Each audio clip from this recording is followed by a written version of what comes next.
ஃபோனில் வந்து fitness app இருக்குது. ஸோ அந்த ஃபிட்னஸ் ஆப் முடிக்கணுமெண்டே அந்த ஃபிட்னஸ் ஆப்பில் வந்து ஒவ்வொரு நாளும் வந்து 3 சர்க்கிள் இருக்குது. ஒன்று ஸ்டாண்ட், ஒன்று எக்ஸசைஸ், அடுத்தது கலோரிஸ் ஐ திங்க். ஸோ இந்த 3ஐயும் முடிக்கணுமெண்டே இதுக்காண்டியே இப்போ ஒர்க் அவுட் கொஞ்சம் கூடவாகவே செய்கிறேன். முதல் வந்து நான் நார்மலாக செய்கிற ஒர்க் அவுட்டை வந்து செய்துட்டு போயிடுவேன் நான் ஜிம்முக்கு வந்து.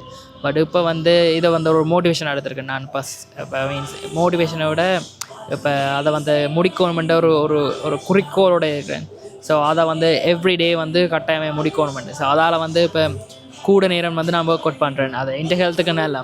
இப்போ ஸோ என்ன ஒன்று பழகி நான் முதல் வந்து நான் ஏதாவது ஒரு குறிக்கோளோட அப்படின்ட்டு சொல்லி நான் ஒன்றுமே செய்கிறேன். இப்போ ஒரு செய்யணுமென்ட்டு தொடங்கிக்கு வந்து அதில் நாங்கள் ஒரு அச்சீவ்மெண்ட்டு இப்போ எங்களோட ஒரு கோல்ண்டு செட் பண்ணி வைக்க வந்து அதை நான் செய்தொன்று வரேன். இப்போ மற்றபடி நாங்கள் வந்து ஒரு கோல்ண்டு வைக்காமல் இது முடிக்கணும் இது ஒன்றுமே வைக்காமல் செய்ய தொடங்கிக்க வந்து நான் அப்படி முடித்ததாக எனக்கு ஞாபகமே இல்லை. ஸோ இப்போ வந்து நான் ஒரு கோல்ண்டு வச்சுருக்க வந்து அந்த கோலை நோக்கியே நான் போய்கொண்டிருக்கேன். ஸோ இது எல்லாருக்குமே பொருந்தும் நினைக்கிறேன். எல்லாருமே ஒரு விஷயங்கள் செய்ய வருகிறதுக்கு வந்து இப்படி ஒரு கோல்ண்டு வச்சா எங்களால் வந்து அச்சீவ் பண்ண முடியும். ஏன்னா அந்த கோலை முடிக்கணுமெண்டே நாங்கள் ஒர்க் பண்ணுவோம். நாங்கள் ஹார்டாக ஒர்க் பண்ணுவோம். வேலையிலையும் சரி, லைஃப்லையும் சரி, எல்லாத்துலேயும் தான். I think it will help for every one. So சும்மா சொல்லணும்னு தோணுச்சு, சொல்லிட்டேன். பாய்.